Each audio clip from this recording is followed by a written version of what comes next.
I think it is clear to believe in the power of ideas. Fresh thinking to the Manhattan Institute.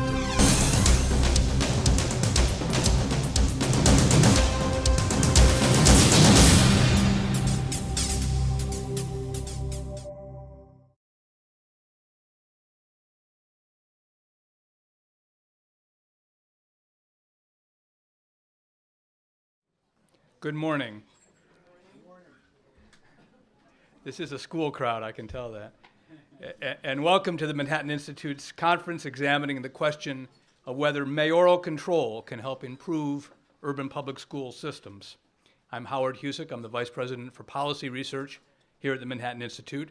And may I ask you to take a moment to turn off your Blackberries and cell phones. We're recording this event, and interference from those wireless devices will interfere with the recording.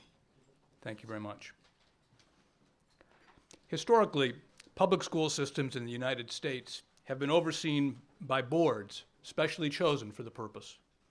But in recent years, mounting concern over the poor academic performance of students, especially in urban public districts, has led some of our largest cities, including Chicago, Washington, and Boston, to try a different management approach, putting the mayor in charge. Here in New York, the state legislature took oversight of the city's public schools away from the old Board of Education in 32 community school districts and vested it, too, in the office of the mayor. Although, and how shall I say this delicately, knowing the range of views in this crowd, no consensus has emerged as to the extent of success of this new approach to management. There is not the slightest doubt that the city's public school system has, over the past 6 years, seen a dramatic, indeed, in many ways, an unprecedented wave of policy innovations. These have included a chancellor chosen by the new mayor, new approaches to instruction and teacher compensation, an express limit to social promotion, dismissals of principals said to be ineffective, the recruitment of private donors whose funds complement public support, and a surge in the number of public charter schools. This morning, we'll reflect on the impact of these and other initiatives and on the broader question of whether mayoral control is a right and necessary building block of school reform, both for New York and for other cities. It's a timely question, especially here in New York, where the state legislature will soon have to decide whether to reauthorize mayoral control, as well as cities across the country, a number of whose distinguished school superintendents we are very fortunate to have with us today, along with scholars who have examined the matter. Later this morning, we'll hear from a panel of experts with a range of views as to the effects of the changes of the past 6 years on New York's public school system. But we begin this morning with remarks by the architect of those changes, the Chancellor of the New York City Department of Education, Joel Klein.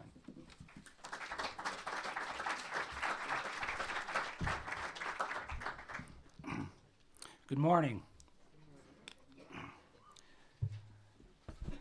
Howard, I want to thank you and thank the Manhattan Institute, not only for hosting this important event, and you've brought in some remarkable people to talk about an important issue, and also for giving me the opportunity to make opening remarks, but I really want to thank the Institute for its enormous contributions to public policy discourse. You know, no one agrees with everything that emanates from the Institute.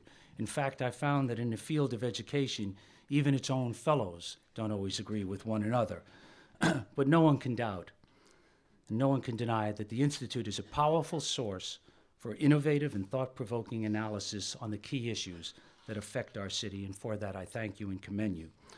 Now, as Howard said, the question that brings us together today is whether mayoral control, or as I like to call it, mayoral authority and accountability over public education should be reauthorized in Albany when the current law sunsets in June of 2009.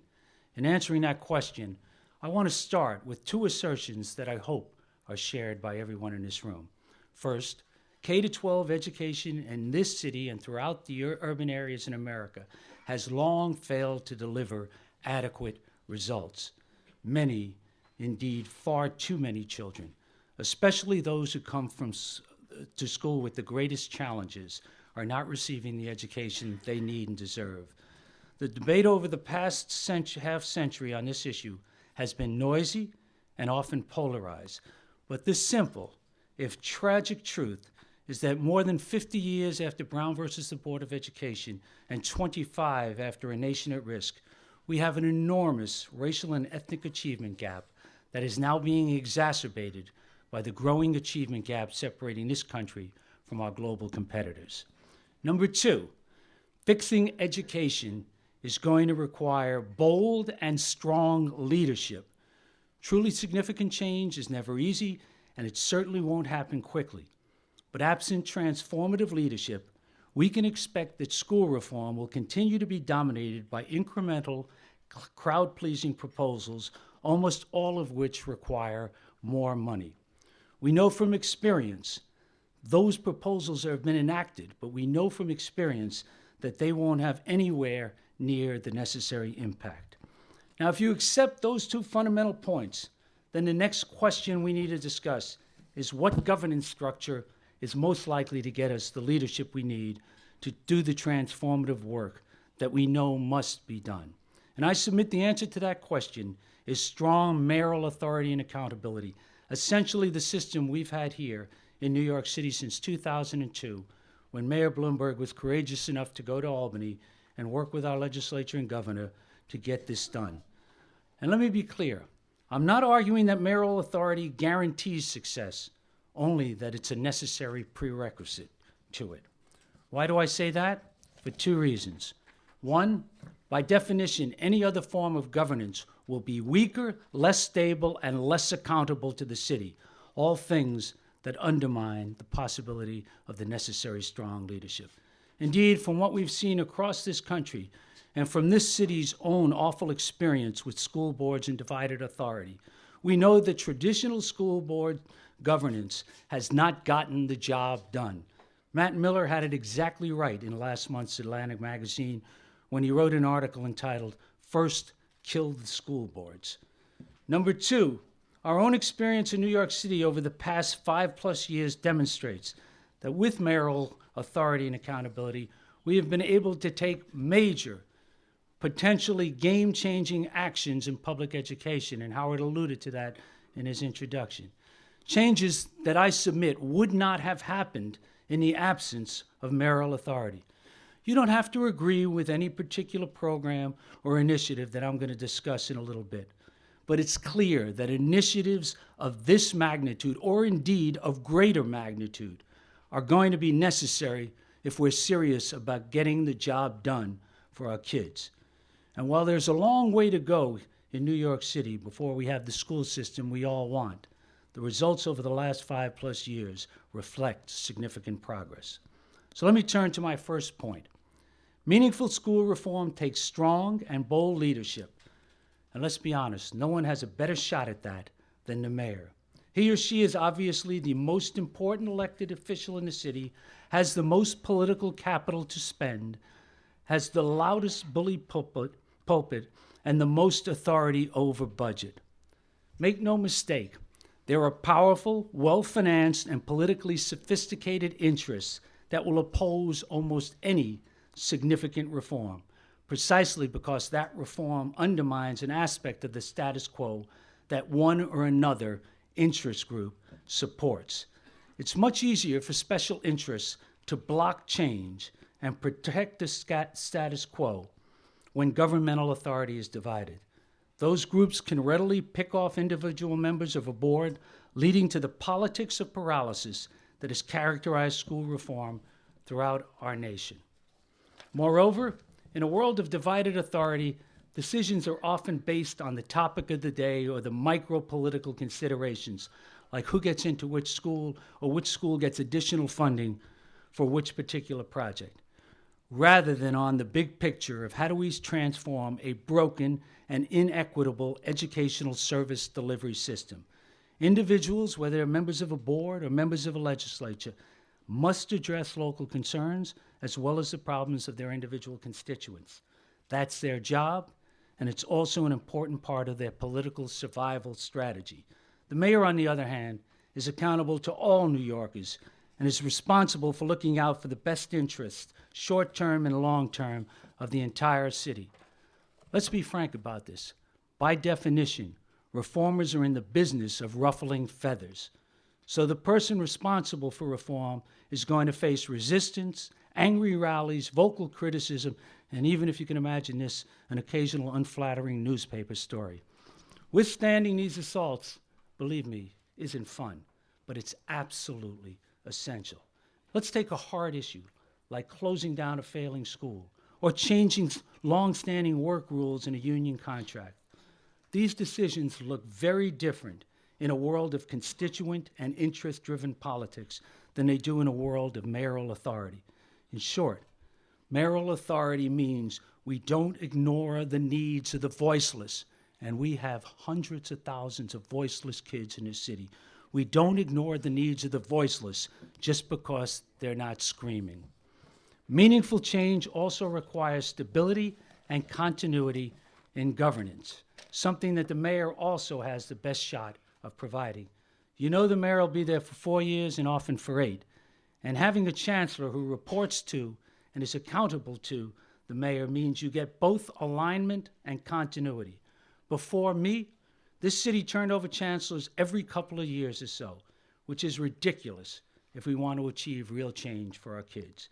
And while people enjoy the public wrangling between mayors and chancellors, it makes for good grist for the mill. The fact is that a chancellor aligned with a mayor has far better chance of getting his policies implemented and getting the requisite funding for them. The record of this administration, including the huge infusion outstripping any other agency of additional city funds, is strong testament to that reality. Lastly, entrusting the mayor with responsibility over education brings essential accountability to a system that abhors accountability. Believe me, it is a system that abhors accountability. And when you start it at the top, then it begins to filter in to the DNA of the organization. By contrast, divided authority leads to finger-pointing and buck-passing, things we saw a lot of in this city before 2002. Accountability, I should add, goes far beyond running for re-election. Accountability means standing before the entire city when things get screwed up, as invariably happens during any major reform effort. And it means listening to protesters when they show up on the steps of City Hall and engaging critics at town hall meetings. It also means that your mayoralty and your legacy will be judged on what you do or don't do in a particular area. Believe me, these are powerful forces that shape the behavior of any mayor and the way he or she deals with the people he or she appoints to run an agency. I can tell you, I've learned that from personal experience. Nothing in this city is more important to its future than education, and the person who is the most responsible, widely elected public official should be seized with, charged with, and held accountable for that critical issue. Nor does mayoral authority and accountability mean that there are no checks and balances, as some polemicists like to argue. Believe me, we're regulated by the governor and legislature in Albany, by our state education department, by the city council, by the panel for educational policy, and even the federal government.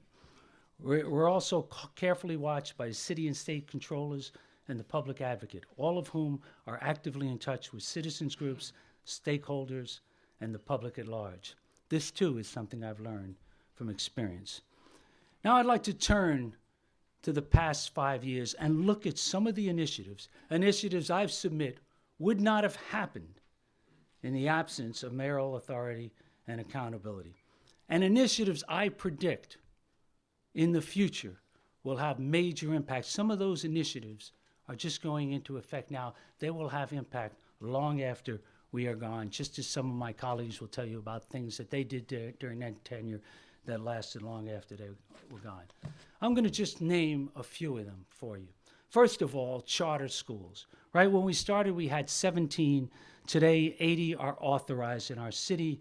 That's almost a 500% increase, and it would not have happened without the mayor and the chancellor, both in terms of being willing and able to take on the fight in Albany, and in terms of providing space to charters in controversial circumstances.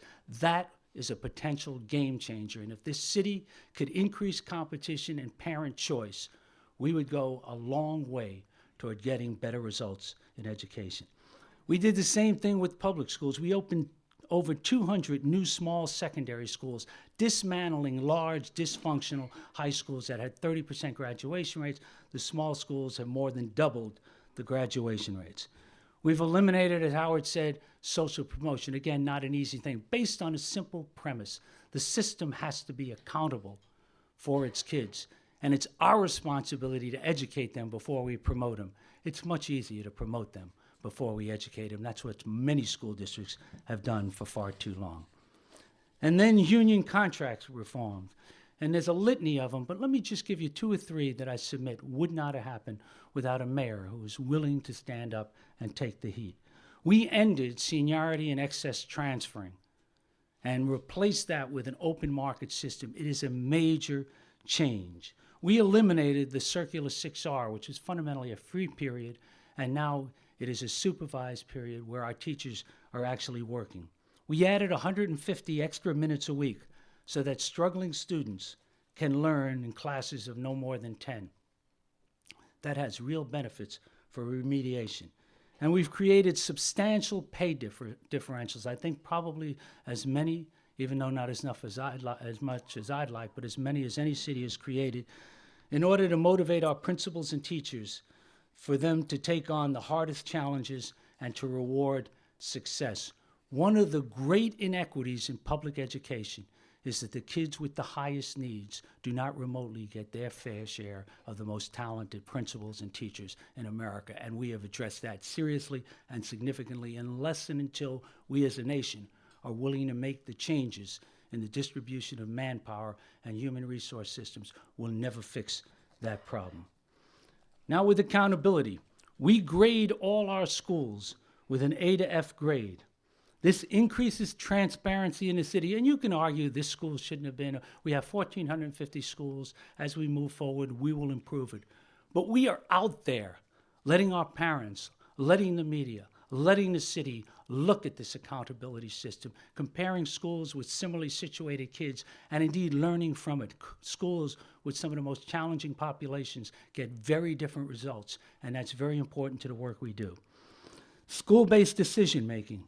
We have moved away after we settled the system and depoliticized it and brought coherence.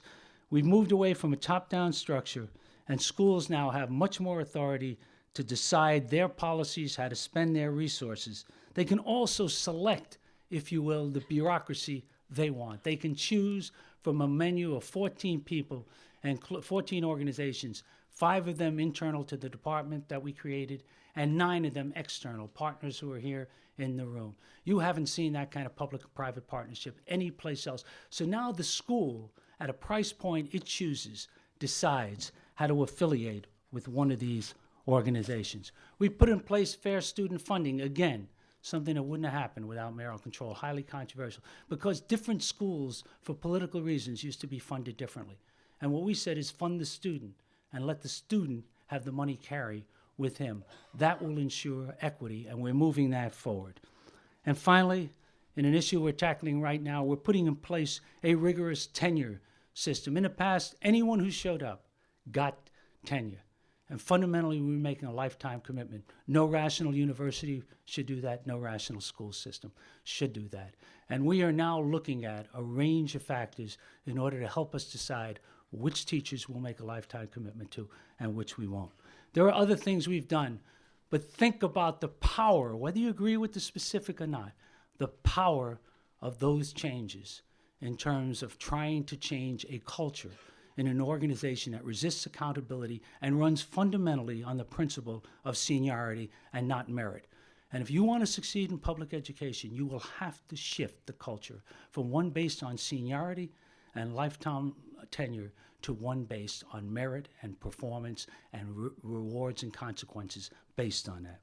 Finally, let me turn to the results. You've got the deck there, and I don't have a lot of time to go through it, but I want to look at all of the numbers, not just a few pre-selected, as some of our critics like to do. And I also want to make apples-to-apples comparisons. So when, for example, a change in state law or state regulation doubles or triples the number of non-English fluent students taking the English test, and by that fact alone depresses overall scores, as happened to us last year because of a change in the regulation, then you make appropriate adjustments to reflect the difference in who took the test. That's the way you baseline year to year. First slide you have is the city graduation rate. Now, I give you this slide. It was supposed to be up there on the board. Those of you with good imagination, you look up there. Those of you who got the PowerPoint in your hand, look down there. I give you this number because it is the only consistent graduation rate. It's apples to apples. As I will show you, I agree with the state that, in fact, the state's method of calculating is preferable. However, the state's method only goes back 2 years. In the city, apples to apples, between 86 and 2002, 4% increase. From 2002 to 2006, we don't have this year's number, a 9% increase. And that is reflected as well in the second chart in our 4-year state graduation rates. So what I like to do is compare New York, and you'll see this in a lot of slides, so you don't get just absolute scores, you get comparative scores, because that tells you another picture. And if you look at that, from the classes of 2004 and 2005, 2006, those are the 3 classes the state started keeping graduation data on because of NCLB. In that 2-year period, the past 2 years, not including this year, we went up 6 points. And the reason the numbers are lower, the state includes special ed students and doesn't include GEDs. The city consistently excluded special ed as a separate cohort and included GEDs. I agree with the state, but that explains the difference. On the other hand, both metrics show robust improvement for our city. If you compare that to the Big Four, that's our cohort. We're part of the Big Five. The Big Four are the other 4 large cities in New York, Buffalo, Rochester, Syracuse, and Yonkers, that have comparable challenges to New York City. The Big Four actually went down, and the rest of the state went down. The next chart, our 5-year graduation rate. 5-year graduation rate, we went up 10 points from the 4th to the 5th year. For the Big Four, they went up 6, the rest of the state 4. So again, you see significant gap closing. Next chart, 6-year graduation rates. We went up 12% in 6 years.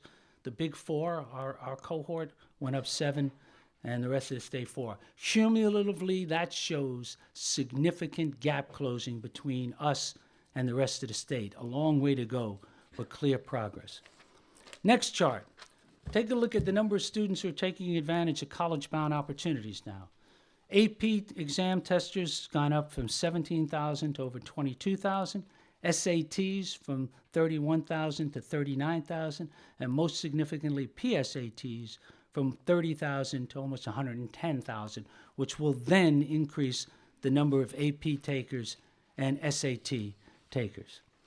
Now, the next chart, I'm going to go through several of these looking at state and federal testing. And I'm going to, again, show you our comparative cohorts. Now, just so you understand the difference, the state test is given every year, and it's given to all students, and it is known as a high-stakes test. The federal NAEP test is given every other year typically, and it is given to a sample, and it is not a high-stakes test. Both of them, in my view, have to be looked at in evaluating progress. And if you look at the story here, start with 4th grade math scores in the city. If you look in the beginning, what you see is New York, which is the middle line, was very close to the Big Four, with about half our kids proficient. We were about 5 points different. The rest of the state was somewhere around 26 points higher. Over the course of this time, we have gone up 22 points. The Big Four has gone up 5 points, and the rest of the state 6.4 points. So that shows not only significant gain, but baseline against other performers. We're significantly outperforming the rest of the state, and we're significantly outperforming our cohort, the Big Four. Indeed, look at the end game. And so you understand, because some people say, well, you shouldn't start in 02, 03. In fact, I believe you should start in 02. Mayoral control, a huge union contract, a pay-for-performance program we put in effect for our teachers, and other changes, appointments that I made. But if you look at this, most of the gains, as you'd expect, and I was talking to my colleague Tom Paysan, most of the differentiation came in the last several years. Now look at the next page. This is the federal 4th grade math scores. And again, I like to look at how we did baseline. The top line is the entire nation. The bottom line is what's called large central cities. Those are students in every city over 250,000. And the middle line, the orange line, is New York City. In 2003, it's the first time we took and participated in the NAEP test as a city. It was a new project. We volunteered to be in it. In 2003, we were at 67%. We are now at 79%. The entire nation is at 81%. For the first time ever, we have a large urban area that's fundamentally converging with the rest of the nation. And we've gone up 12 points, large central cities 7 points, and the nation went up 5 points. These numbers are for basic and above. There are similar, not as dramatic, improvements for proficient and above.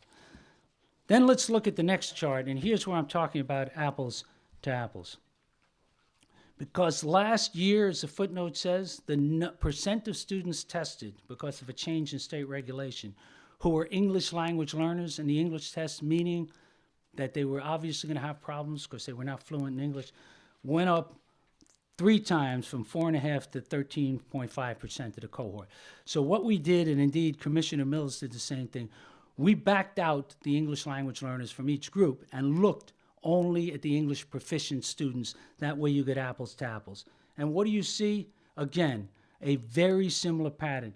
New York City up 13 points, Big Four up 4.5, rest of the state up 5, 2.5 to 3 times better on the 4th grade reading scores. Same thing on the 4th grade reading scores on NAEP.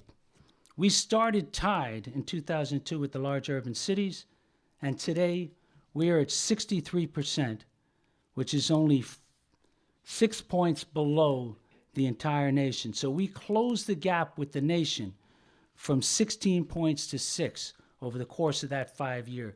This is the one time where the city took the NAEP test in 2002 and had enough numbers. The other time, the other people were insufficient numbers because of the 9/11 event. Now, one way to visualize this, and one of the things that I think is very powerful, is let's look at African American, black 4th graders and their NAEP scores, because there's been a lot of talk about NAEP. And remember, kids in the 4th grade today are kids who started in the system under Mayor Bloomberg's mayoralty. And the blacks, the issue of English language learners doesn't come into play. So let's look at New York City compared to the other cities in all students who are African American in 4th grade. So our African Americans started out a little higher than the rest of the nation's African Americans. That includes all African Americans, suburban and elsewhere, and significantly higher than large urban cities. And look at it today. Even though we started higher, we're way higher. Our African Americans are at 72% basic and above. The entire nation is at 81%. That's real gap closing. The rest of the nation, African Americans went up, but only by 9 points, and big cities by 11. And then look at the right. Those are the 11 cities that participate in tutors. So not only have we gone up significantly, but right now our African Americans are second to Charlotte's. And if you look down at comparable large cities like Los Angeles and Chicago, you'll see vast differences in performance. And you'll see a very similar story when it comes to black 4th grade reading NAEP scores.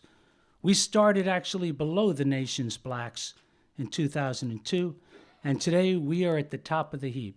We're 5 points above the rest of the nation's blacks, the entire nation's blacks, and we're 10 points above large central cities. And if you look at the 11 tutor districts, I'm proud to tell you, African Americans in New York City on NAEP reading are leading the pack.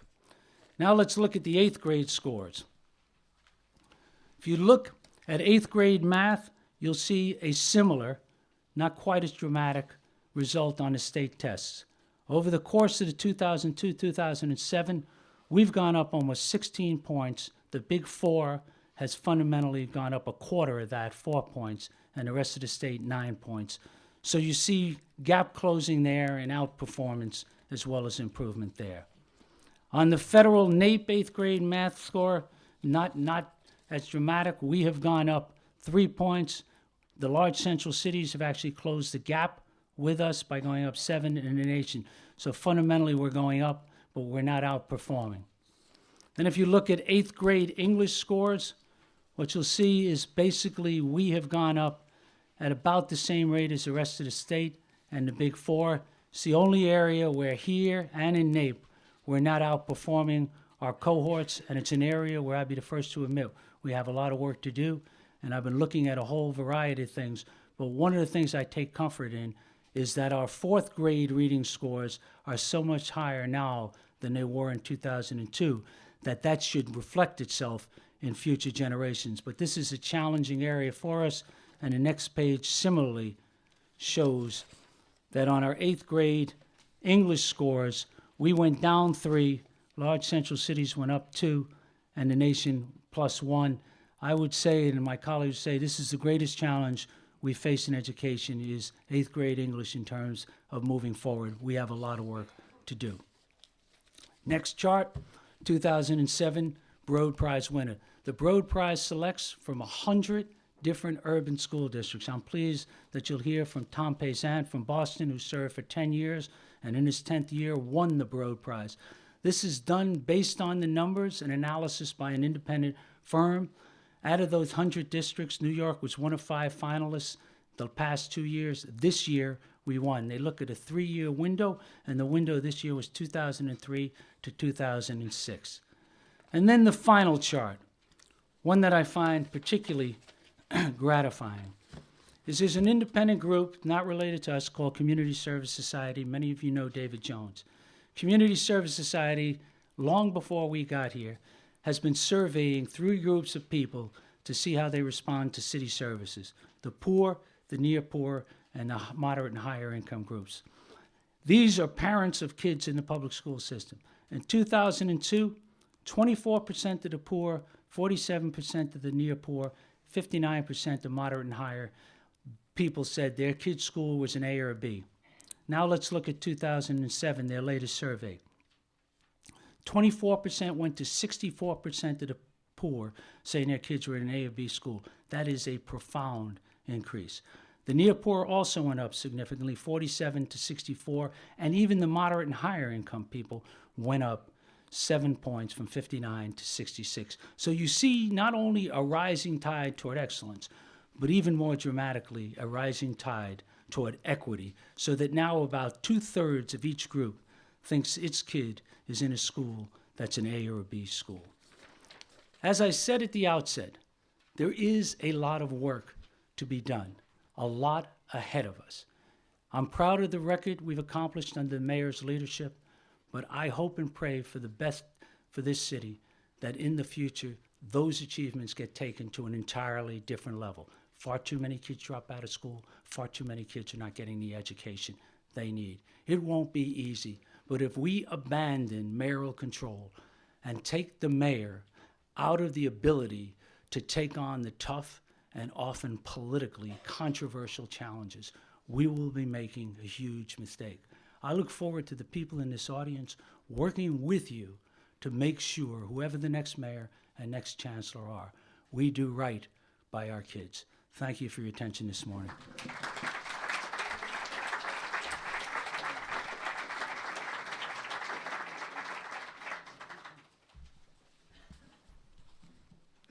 Thank you so much, Mr. Chancellor.